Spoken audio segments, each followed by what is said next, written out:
Планот на Заев за катонизација реално делува и ја отвори Пандорината кутија. Во Тирана формирана Унија на албански општини како увертирана Голема Албанија, како што јави тиранскиот топ ченел, а пренесува агенцијата МИА. Поврзувањето на овие општини има за цел утврдување на механизмите на меѓусебна соработка, во како што се вели областите урбанизам, животна средина, култура и инвестиции. Лидерот на опозицијата веќе подолго време работи на неповратен процес на федерализација на Македонија.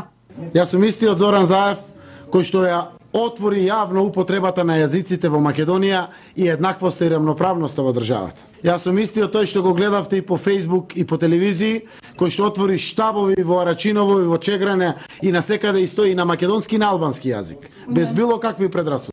Настапот на Заев пред албанската дијаспора во Берн предизвика лавина од реакции кај македонската јавност. Заев и пред албанската дијаспора отворено говори за еднаквоста при употреба на јазиците, односно воведување на двојазичност на целата територија на Република Македонија. Македонија ја замислува. Овде кога ќе седиме, ако знаеме кинески да се разбереме. Ако знаеме англиски да се разбереме. Француски, албански, македонски, да се ослободиме.